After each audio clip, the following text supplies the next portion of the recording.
Hey, you know what we're going to do now, though, is we've talked about land arts, we've done some events, and now coming up, we're going to be talking to Levi Moenberg, he's got a homestead out there somewhere around Traverse City, and he's doing some interesting stuff. Levi, are you there? I'm here. Hello. Hey, thanks for coming on.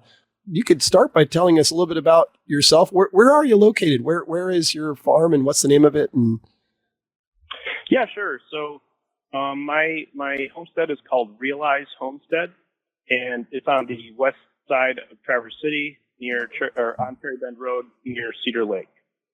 okay, and tell me about the land that you're on there. Yeah, so the land is actually land it was originally my great grandparents' farmland on my mom's side, and so it's been in the family for a couple generations now, and my parents moved onto the land when I was 11, so I kind of grew up around here, running through the woods and all that. And now it hasn't been an active farm for my entire life. My grandpa was the last one to actually farm it, and then he planted it out with a bunch of Christmas trees, and it's kind of been, and then since then it was kind of just left as just a field. And we would run around in it and hit golf balls and do go-karts and all that fun stuff. Right. But yeah, it was never an active farm until I moved back here about 11 or 12 or 13 years ago. So let me back up for a second. So you say the last time it was an active farm, what year was that approximately? Ooh. I mean, it was around before I was born, so it would be like the 1980s. Okay. At some point like that. Okay, so basically 80s, and that's 30 years. It basically was just land that your family had, and it wasn't an active farm. And then you showed up. That's right. And when did you show up there? When was your when? Yeah, so when I was 11, my family moved onto this land. Mm-hmm. And then I moved away and traveled and did college and all that stuff. But then I moved back here in around 2011 with more of an intention to actually, try to learn how to do homesteading and farming. And so I was fortunately gifted like a parcel of it, a third of it, which is a 10-acre parcel. Okay. The parcel with no infrastructure, no house or anything. And so it's been kind of my experimental lab and learning sandbox for trying to figure out how to do all these cool homesteading projects, things like raising animals, having gardens, planting trees, building shelter, all the things that go into it. And what was your original motivation? I mean, obviously getting some land from the family is awesome, but did you have some general direction or some desire that you wanted to actually realize with this land? Yeah, it's a little hard to explain. It was like quite a big kind of inner journey that I went through. No, let's hear about it. Yeah, and that's the thing I'm curious about, because what's cool about this is that this is family land. It was a farm, and now you're coming back as a great grandson. And so, yeah, tell me about that. Let's talk about that story. We'd love to hear it. Yeah, I mean, let's see. I think a big motivating factor was just as I was reading more books, and getting into, I've always been really into science. Okay. But more into like astronomy and astrophysics and things like black holes and all that. But as I started to dig into things like ecology and biology, I became more and more aware of the huge impacts and the really troubling trends that are going on in terms of the health of the ecosystem, and that a lot of that is caused by human activity. So kind of like learning about that, also watching documentaries and things like that, to learn more about this, how the impact that humans are having on the environment is basically self-destructive. And so, part of it was inspired by a feeling, kind of a responsibility to try to live in a more sustainable way, and have less impact with my way of life. So yeah, there's a start of it. Okay, so you start off with sort of the sciencey approach of sort of the macro galaxies and the cosmos, and then looking back on the planet, you're like, hey, maybe there's some more local stuff, localness in terms of this planet, that you saw some things that weren't working for you. And so what was your how does that work into the farm? Why did you come to land, and what was how did that happen for you? Why did land seem to be a solution for you? Yeah, I mean, I think part of it is because, let's see, it's so hard to explain. I don't think I was thinking as much about this piece of land in terms of having like a relationship with it. Uh-huh. I mean, I have a relationship with it, and that's become more conscious. Yeah. But I think when I was originally kind of getting into homesteading, I was more thinking in terms of like basically projects and how to just learn how to meet my own needs. Sure. Live like kind of off the grid a little bit, how to chop firewood and grow vegetables and things like that. And yeah. Just provide for my needs. And you need some land to do those kinds of things. Yep. So it was just natural to do that. Plus, it's just also really helpful to have my family here as kind of a support network, because my dad is was a builder. He's retired now. And so he has, all the tools and all the skills, and he also hunts and fishes and stuff.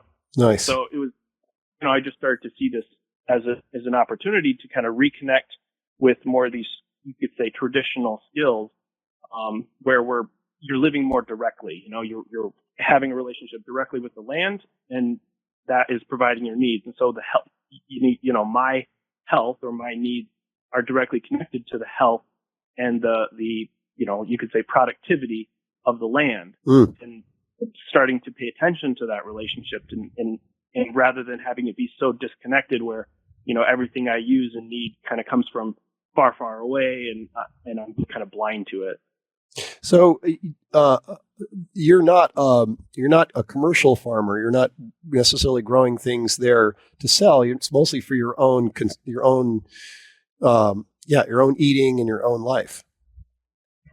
Yeah. I guess I like the term subsistence farming. Homesteading also works. Yeah. Well, so just give us a definition of subsistence farming. Sure. Yeah. I mean, the main goal is it's really the way that I think the original way that people have lived for, thousands and thousands of years, which is basically either hunting and foraging, or growing most of what they themselves and their family and their tribe and community need, directly. So it's more of that approach rather than trying to grow commodities for a market. Nice. Because then with the way that the current economy values food commodities and other things like that, it's very warped. And so I don't know, I have problems with it, but yeah. I did actually for a little while. I was starting to scale up my pig operation. So here on the homestead, I should probably go through a lot of it. Yeah, let's talk about your thing, what you got going on there, and that'll help us. Yeah, sure. So like I said, it started out just as a basically vacant or empty parcel of land with a bunch of pine trees on it. Really sandy soil, really flat. But I first was really into like greenhouses and stuff. And let's see. Now, anyways, I'll just jump to now because it's a long story. Currently, I've got a couple tiny homes here that are like kind of an experimental form of shelter, and for legal reasons, I'll say that they are they're being used as a daytime office. Okay, great. Basically, it's a form of shelter, and then we've got several gardens, or a number of different gardens here. Yep. And I have a tree nursery where I'm trying to plant and grow all sorts of different, like there's nut trees, fruit trees, all sorts of berry bushes, things like currant. Got raspberries, yasta berries, gummy berries. Let's see. I got Asian pears. I got chestnuts, hazelnuts. There's all sorts of plums, apples.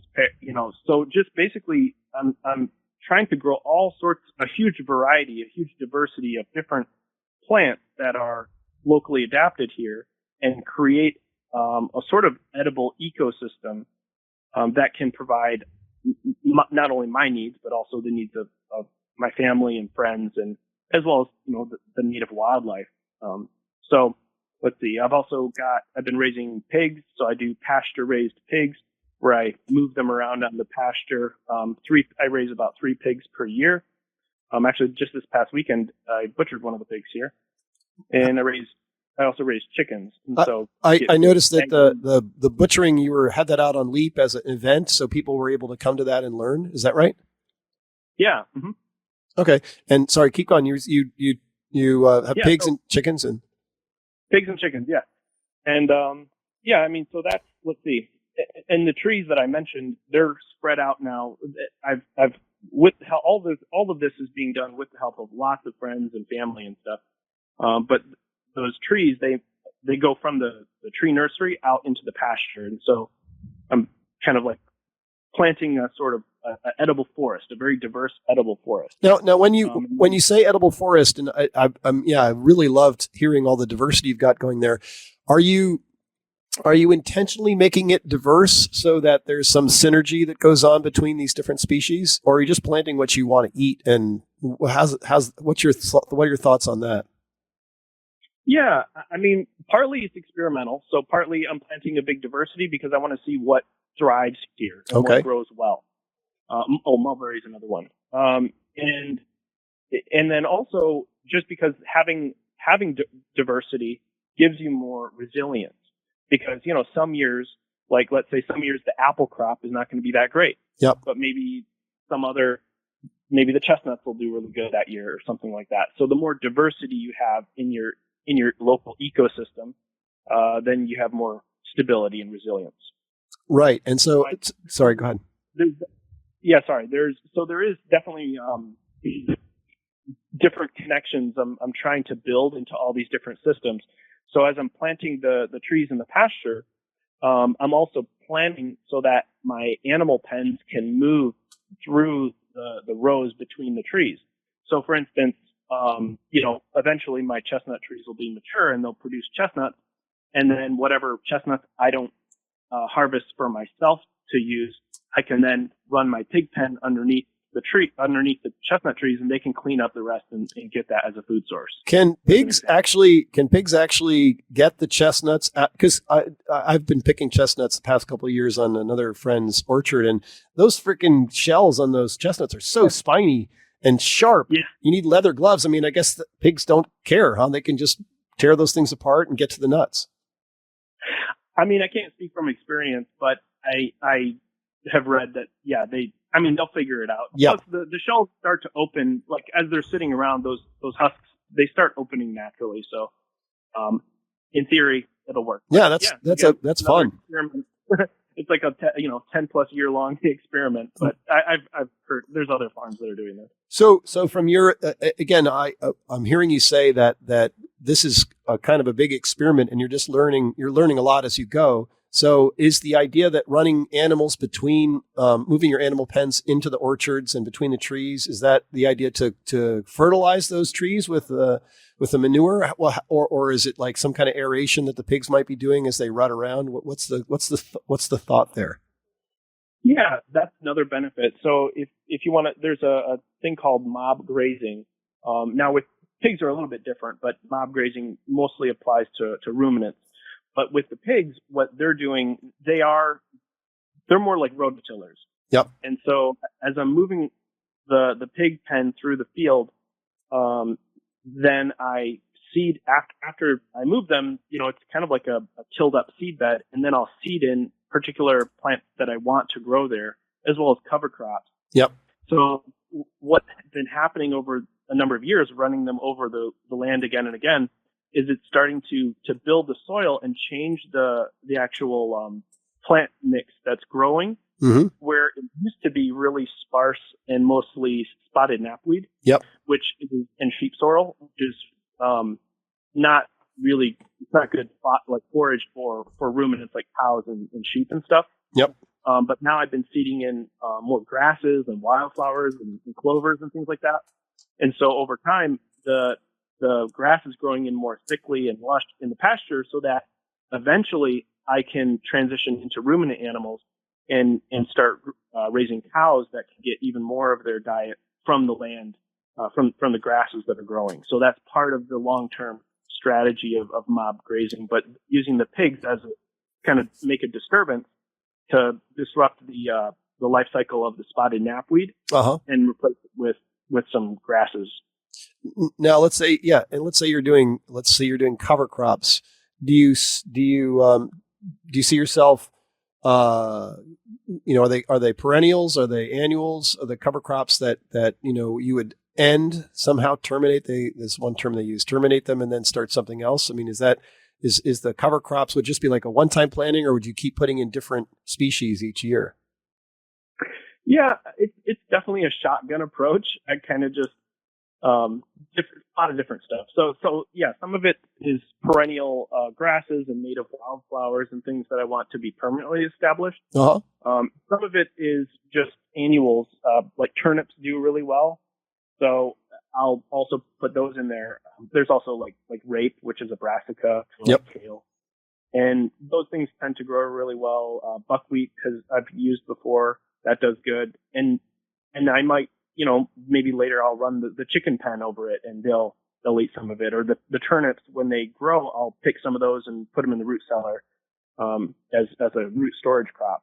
So, a lot of different stuff I'm trying. Yeah, that sounds. And do you have somewhere? I'm super curious about this. Do you have somewhere a binder or a spreadsheet or something? It's like, this is the master plan, or you are kind of just figuring it out as you go and trying stuff. I've made effort at something like that, but no, I don't have a super well organized. It's more just kind of in the moment, or I mean, a lot of it's observation. So sure. Year after year, I kind of notice what things do well.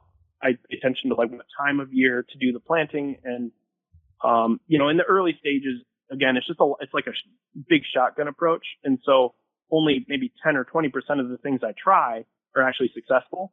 Mm-hmm. And then in maybe the next iteration or the next time around, maybe I'll be a little bit more particular about it, or start to use more detail in my approach, or do more record keeping. But in the first approach, I just kind of just throw stuff out there and see what happens. Have you heard this guy Gabe Brown? Have you heard of him before? Yeah, I think he does the mob grazing. Yeah, he does all kinds of stuff. But I listened to his he's got a couple videos. Well, he's got tons of videos, but the original video I listened to some years back, like kind of totally changed my rocked my world basically. He's growing soil out there in the Dakotas, and it made me so, okay, well, I didn't think you could grow soil, but I guess you can grow soil. You can make it deeper and thicker and richer and more amazing. So I want to do some of that cover crop stuff at some point. Well, so talk to me about the idea of tillage, and he's kind of anti-till, and just for the audience who doesn't know what that means. So tilling is when you think of a cultivator or a plow, a guy with a horse, and he's got a plow attached to the back of the horse, or a she is dragging that plow across the field and opening up the ground and then planting into that. That's basically the original idea of tillage. And this guy, Gabe Brown, he's not into tillage. He does no-till, where he plants seeds right into the ground.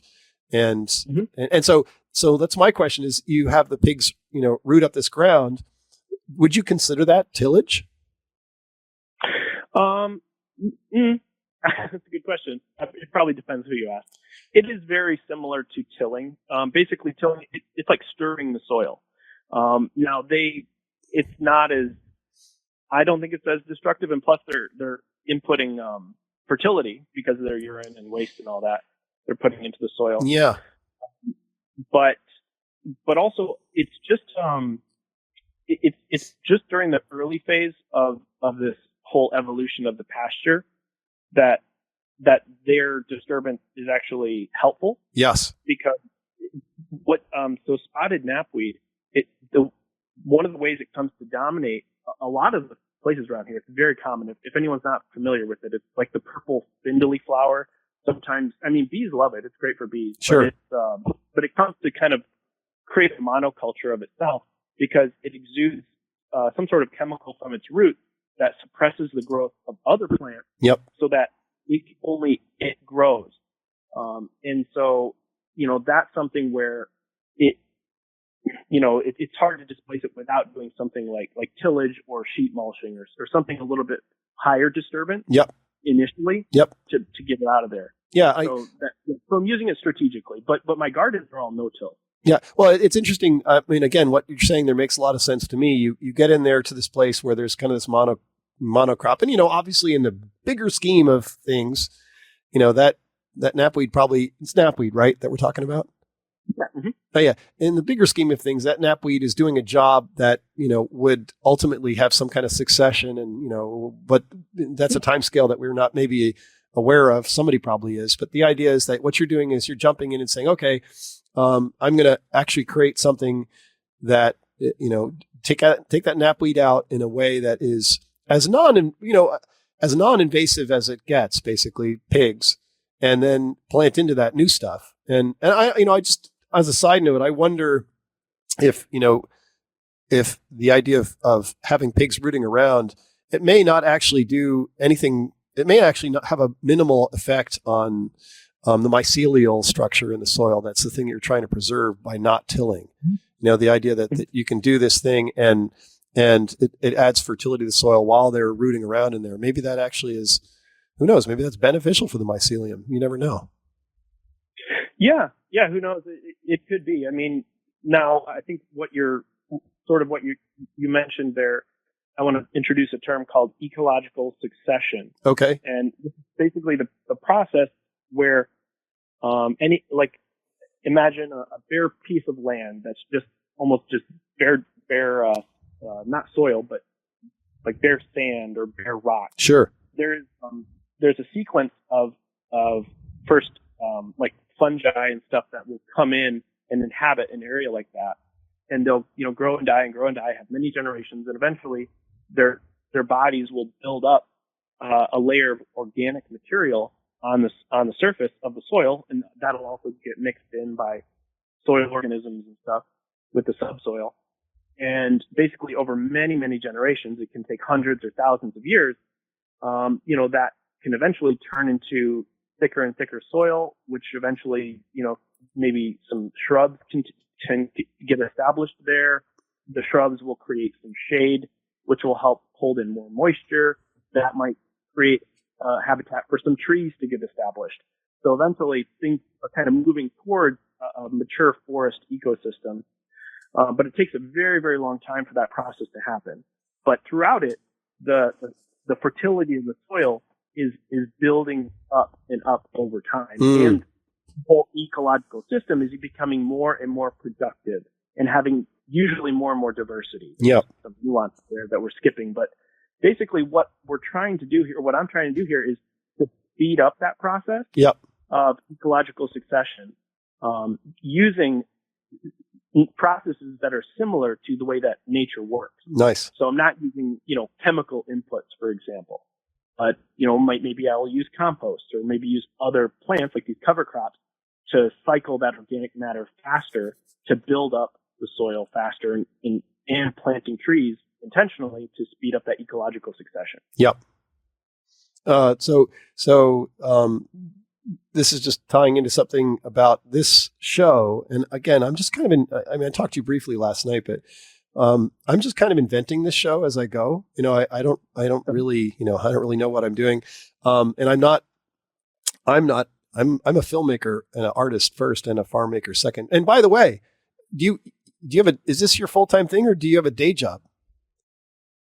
No, I have a day job. So, Oh yeah, I was going to say I did briefly start scaling up the pig operation and was selling some pork to like a restaurant. Yep. I experimented with going commercial with it, but yeah, the economics were brutal. Yeah, it's really hard.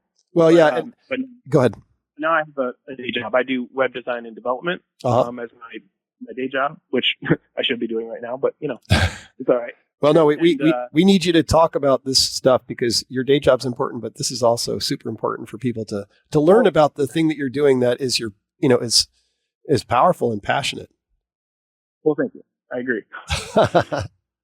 Well, what I was going to say was I was going to rattle on for a second about this show. One of the things that it's basically called the Farm Report. It's sort of a folksy sort of name for what I'm calling land arts and land artists and land artists are basically, they can be farmers, but it's basically anybody who is, I've said this before earlier in the show, and I'm going to keep saying this every time I do this show. It's like anybody who's got an intense curiosity about what the land actually might want, to say it that way, or to try and even, communicate with the inherent intelligence of nature. Those are kind of the sort of the catchphrases that I'm using for this. And what I'm really liking about what you're saying is that, you're kind of, you're doing a bunch of stuff that you've maybe heard about before, but also, you're learning, you're paying attention and learning as you go and seeing what works, which is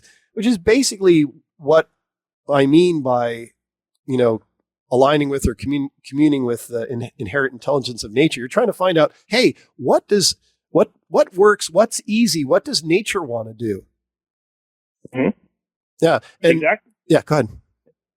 No, I really like, the framing of land art, and yeah, everything you're saying is very much up my alley. So yeah. Because we talk, Paul May and I talk. And do you know Paul May? Yeah. Levi? Yeah, you know him, right? Yeah. Oh, yeah, he's a friend of mine. Yeah, I've been out to his place a few times. Yeah, he's doing the stuff like the mob grazing too, and he's growing soil. Yeah. And he and I talk about this, and he's like, he's reluctant to call himself a farmer because, people associate farms with, big machines and monocrop fields. But, obviously that's a thing that's only, more industrial farming.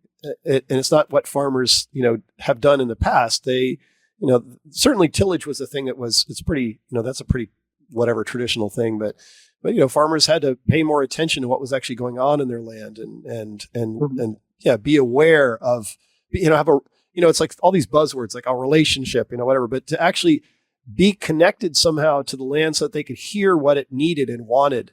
And then, okay, well, I don't know.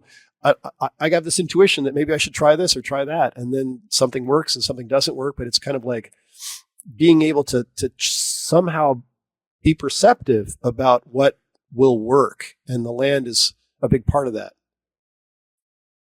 Yeah, absolutely. And I think that mindset is really important, to actually paying attention to, what we could say the land or the local biology is doing, what the soil is doing, and how your actions affect that, both positive and negative, and learning from that process. I think that's important because more conventional forms of agriculture, they treat land as almost like a blank canvas to just, you just rip everything out and till it all up and then just plant your monoculture of corn or beans or something like that, or wheat, and just run over it with a combine. And that's it. There's not really, I'm sure there's some, big respect to everyone that's growing all the food to feed all of our hungry mouths. But still, I think there's that pattern of doing things is not sustainable in the long run and is destroying soil. That ultimately that erodes soil and reverses that ecological succession that I was talking about earlier. Yep. Repeated tilling year after year after year without having, an established root system. But there's a lot of great research that's being done by many different universities, and there's like no-till, like larger scale no-till farms and stuff. So there's a lot of this new research in sustainable and regenerative forms of agriculture that's happening. Yep. The problem is just that the economics make it really difficult, because usually the first few years, you don't see like an immediate improvement in your bottom line, in your profit.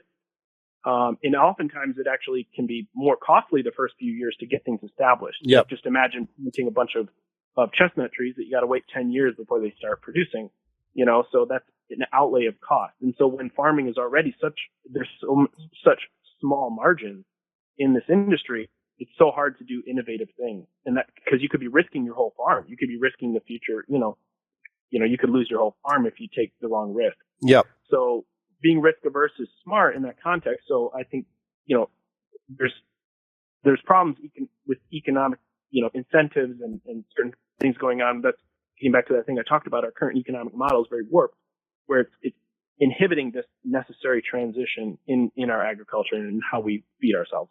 Yeah, I think we're gonna get down in the weeds deeper in this. I'm gonna play some music, and then you and I are to come back, and we're gonna go even deeper, because I think that the thing that I'm interested in doing too is what else just through these conversations, what else can we discover? What other directions can we see that might be like we might be right on the cusp of, but until we have this conversation, we're like, oh, hey, that's something else we can look at. So yeah, let's go deeper. And folks, you're listening to WUWU-LPFM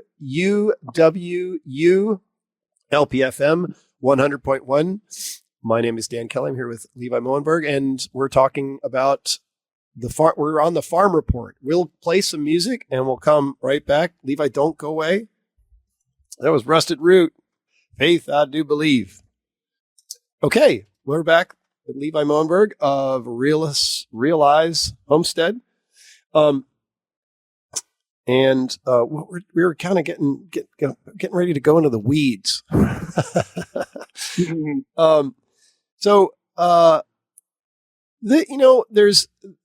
There's a whole narrative about industrial farming. It's like, okay, well, it's all driven by the petrochemical industry. Right. And, I myself, I don't have a lot of problem with petroleum. I know that people do have a lot of problems with it, but I don't necessarily have problems with it. I do know, though, that there's probably a way to make regenerative farming super profitable. And the reason I think that is because this guy, Gabe Brown, talks about the practices that he does on his farm with really minimal inputs. I think the only input he really has, aside from seeds for cover crops, is salt, mineral salt for his animals. So he's not, yeah, that's the story about Gabe Brown that he tells. And he's has way more, based on the testing that's happened in the farms around him. His soil is way deeper and has a much higher nutrient content, more phosphorus, more nitrogen, more potassium, whatever. It's like it's got higher levels of all the stuff that you want to grow plants. And that's the question is there a way for this, industrial agricultural system to be transformed? And like you say, it might be a little bit tough at first, but my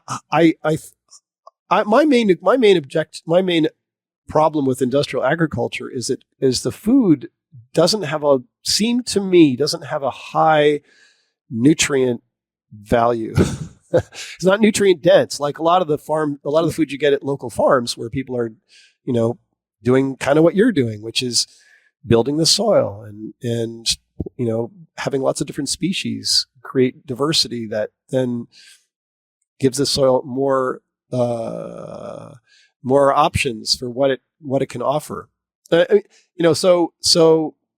what do you think is? I mean, you don't have any ambitions to run a commercial operation. I mean, you gave it a shot and backed away. Mostly what you're doing is exploring. Do you see the Realize Homestead as being a resource for people to learn? Is that tell me a little bit more about what your motivation is for, aside from subsistence farming and providing your own food, do you have something else that you're interested in doing with it, more than just subsistence, not more than, but something that actually is involves more people, I guess, than the people that are helping you. Yeah, absolutely. And that's a great question. Yeah, I mean, I think a key piece is that educational component. So, I always welcome people to come help out and volunteer. And I also in the past have organized different workshops and things like that, to try to, because, the more people that can provide even 10% of their own needs, I think creates a much more resilient community overall, as well as just that connection to the land builds that relationship where you're going to just care. When you have that relationship, you just care more about the place you live. And then there's all sorts of secondary benefits that come when people are connected and caring about the place they live. Yeah. But there's also all the benefits to the wildlife, the birds and the turtles and the snakes and, and just the organisms in the soil and the air cleaning processes and the water purification processes, all these things are providing, are benefiting, are benefits of what's going on here. So yeah, there's a lot of that, but, I have, I occasionally will put out like YouTube videos where I'm either trying to like share a perspective or do more like how-to educational stuff. So that's another way to try to, spread some of this knowledge and awareness, and have it reach further. Okay, so you've got occasional YouTube releases. Do you have a website for Realize Homestead? Yep, it's just realizehomestead.com. Wow, that's easy. Realizehomestead.com. And how active are you on updating that? Is that a big part of what you do, or just occasional? No, I mean, that's even less of a priority than my job and then, the homestead itself. So I might, post something a couple times a year or something like that. Yeah. But it's a place where you can at least learn about what I'm doing. I mean, I have a whole nother program kind of thing that I'm doing with tiny homes where I'm trying to help with the affordable housing problem here in the area. I've got a couple tiny homes that are for rent that float around and people can rent them and put them on their own property. And then I also give them a rent to own option. So there's a pathway to ownership and building equity with that. Nice. And how are those tiny homes becoming? How do they get to exist? How do they come to be? Yeah, so it's a combination. I work with a Amish shed building company who builds the shell of it, and then I finish up the interior. And I also have friends that help too with that. Oh, that's cool. And right now, how many of those do you have available to rent? They're all spoken for. It's not hard to fill them. That's great. That's interesting. And I'm guessing that idea of housing is pretty important to you. Otherwise, you wouldn't be doing that. Well, yeah. I mean, just more recently. I mean, I've always been really into tiny homes. I live in one myself, and I don't know. They make a lot of sense to me. I know they're not for everybody. Yeah. But they make sense for me, and I like a lot of the elements about them. It's easier to heat a tiny home with wood. You use less firewood, for example. You use less electricity. Maybe somewhere between like half to 1/6 the amount of energy and so forth than a person living in a conventional home. But so there's that aspect to it. But yeah, it also just more recently being aware of the lack of affordable housing in the area, it just kind of I realized how these tiny homes can kind of fill a niche in providing that. What's interesting to me about this, it's a little synergy happening here. We talk about, farms, these big swaths of land have been prime targets for development. And a lot of farms, I think there was something like a lot of farms in Benzie County have been reduced or have disappeared over time because of development pressures. People need places to live. But what are they actually developing? Well, they're developing, pretty standard suburban sorts of, not always, but, sort of suburban layouts where it's like a house and lawn and yada, yada, yada. And it's interesting, this synergy that you've got going on here with homes, tiny homes, which would require a lot less land if there was some way to, get through zoning and have them be accepted, then there's an interesting connection here for me between the preserving farms and having these smaller dwellings that don't require as much land to support a family or people, whatever. And yeah, what do you think about that? The idea of how do we hold on to our farmland? Why would we want to hold on to it? And is there some connection between that and the housing, crisis or dilemma? Yeah, I mean, these are all good questions. So, yeah, I guess continue. Yeah, well, that's all. I just want to. I'm just kind of wool gathering here and brainstorming it. It is interesting. I never thought about it that way before. I was looking at the Benzie master plan, and the master plan has this whole section about how much farmland was lost. And Benzie County has this pretty significant, in their master plan, a pretty significant component about how important farms are to the county for the county's brand, is what they call it. I'm not using that, in a derogatory way or sarcastically. But, branding is a new concept. It's like, well, we're a rural community and we have farms. It's like, oh yeah, that's great. But what farms, how do we actually regenerate our local supply system for food?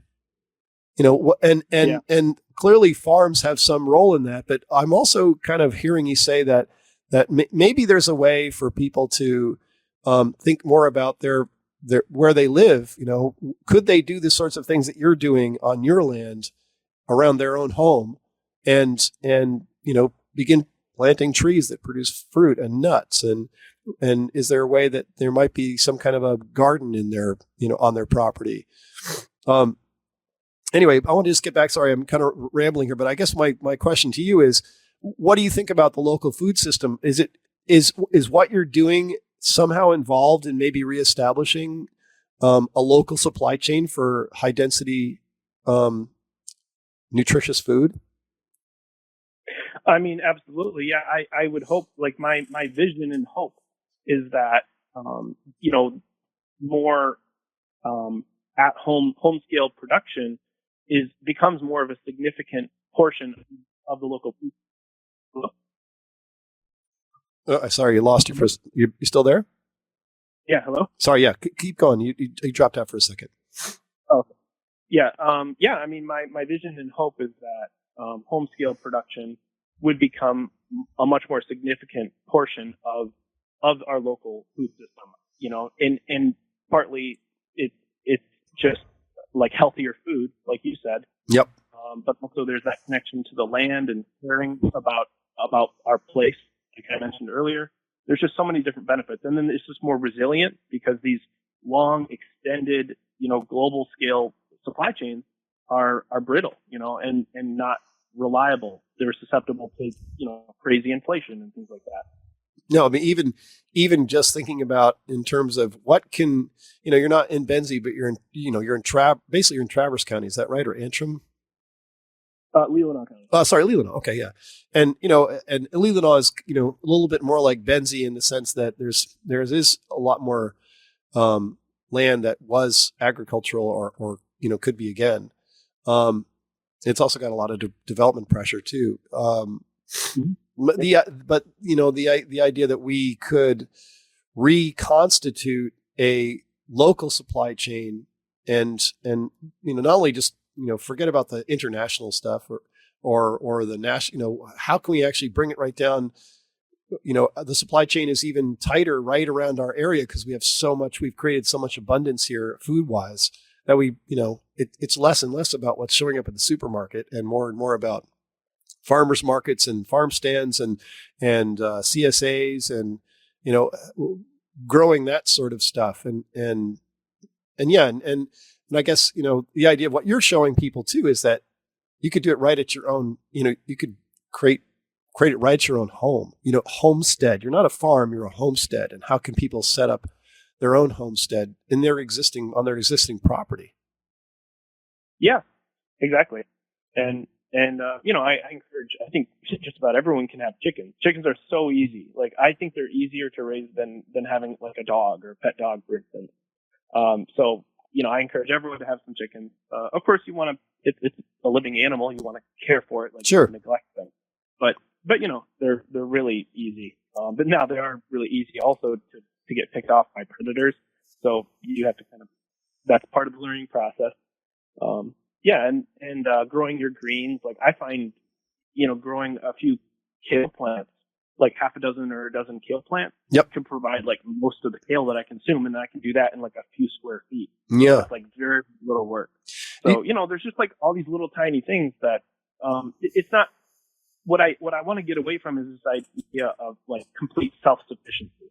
I think that I think it's unrealistic and it's overwhelming, and it's not really, it's a misguided goal. I think to try to aim to be completely self-sufficient. I think it would be much more beneficial rather than having 10 people out of 50,000 that can produce all their needs, from the land. Yep. Is to have like 10% of people who can produce like 10% of their needs from the land is a way better thing for our local economy and all these other beneficial things we're talking about. So do you, because so now here's the $10 million question or whatever, $20 million question. Are you an advocate? What do you mean, advocate? Yeah. I mean, do you see yourself as advocating some new approaches? I mean, advocating is probably not the right word. Do you see yourself as a person who wants to spread the word about growing food and how to do it and a philosophy like subsistence farming that's like doable, that's not, over the top and super extreme. It's just like, hey, this is manageable. Do you see yourself as someone who's interested in spreading the word about that? Yeah, I mean, absolutely. Hopefully that comes across. Yep. And like, so, again, open question to you, Levi. I also have a website for my farm, and I update it maybe, twice a year, and I feel not guilty about that, but I know that I could be doing a lot more. And yeah, it's a smaller portion of what I actually do on the land, but it's also, how do we offer this option to people? I mean, websites are one thing, and here we are on the radio. So that's cool, right? We're talking about it on the radio to maybe 30 people or 150 people or 1,000 people. Who knows how many people are listening right now? Hello out there. How is it important for us? I guess this is the question. Is it important for us to actually try and get this information to more people?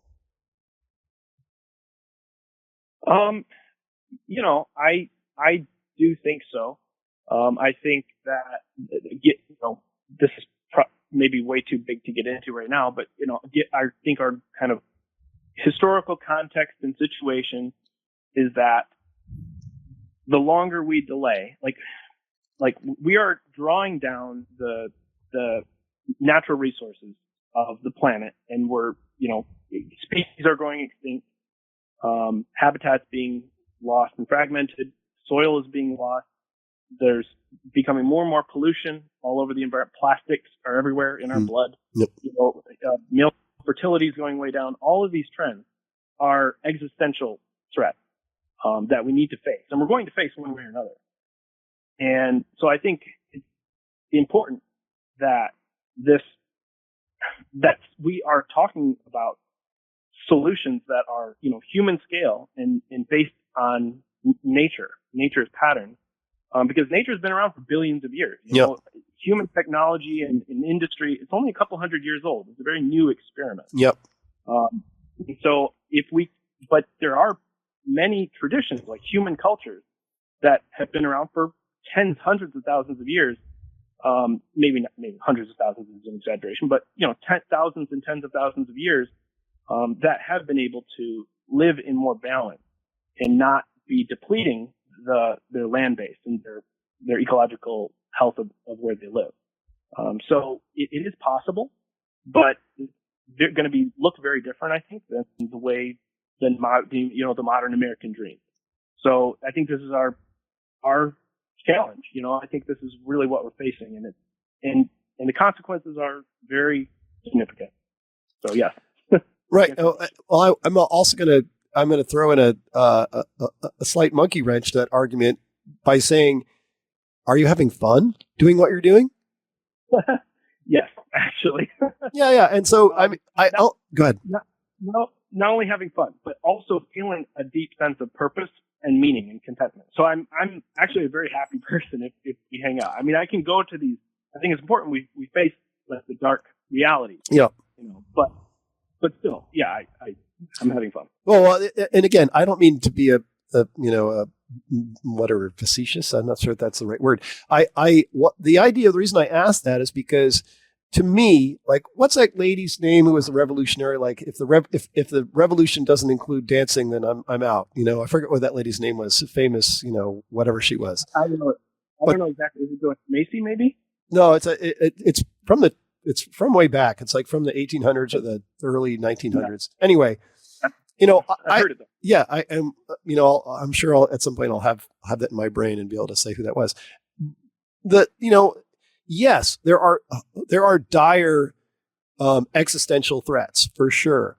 But the thing that I'm noticing a lot, me speaking for myself, is that there's a F ton of fear out there and fear mongering, and on if you go in the political spectrum, it's on both sides. Fear. And I don't think that actually is a valid motivator. I think that we really have to find a way to move towards feeling enlivened and excited about life and about being a human being. And so I do not challenge the thing you brought up, but I think it's also important. The reason I asked you that was to say, hey, what do we want? Not just what do we not want, but what do we want? And the thing that you're doing sounds amazing, and it does sound like a lot of fun, and it sounds like you're inviting people to come and check it out and be part of it. And that seems to me to be the most productive way forward, is to say, come and do this and see how good it can feel. I mean, absolutely. Yeah. I mean, I 100% agree with you. Like, it's not about fear. Fear can actually immobilize us. That's right. So I think it's more important that we're building a positive vision to move towards, to aim at. Right on. But I think, still, we can't be in denial about the realities. And especially for our area here in northern Michigan, I don't know if you've traveled a lot. I've traveled a lot, and this is a bubble. Like, we are very much in a both cultural bubble, but a kind of a wealth bubble. Yeah. And it's so easy to become blind to what's going on in other parts of the world, but it's bad out there. Like, it's bad out there. What? And I think, and we're connected to that, even if we're not totally aware of it, just because of how we're plugged into this global economy. Yep. So I think, you gotta, there's like this tension. You gotta find, I don't know, but it's not being, I don't know. That's all. Well, no, that's really good. And I have a feeling that's a longer conversation that I feel like we're on the cusp of a longer conversation. But first I want to say, in the few minutes that are left, it was really great getting to know you better in this way. I mean, you and I have talked a few times before, but I thought this was a really fun way for you and I to get to know each other and talk about things, where our overlaps are. And so this has been great for me. I really appreciate you coming on. And I'm really glad it worked out. I just wanted to throw this out there. Yeah. Rather than acting from a place of fear, is act from a place of compassion and empathy. Nice. But that requires being aware of the suffering that's going on. So just to wrap up cool. a little. Yeah, that's cool. That's a nice twist of the gem there, and look at a different facet. Okay, well, Levi, thanks so much for coming on, and I have a feeling we probably need to talk some more. And I'm always full of schemes. So just maybe I'll just call you up and we'll scheme some more, and definitely come back on the show too. Thank you so much. Great talking to you. Okay, Levi. See ya.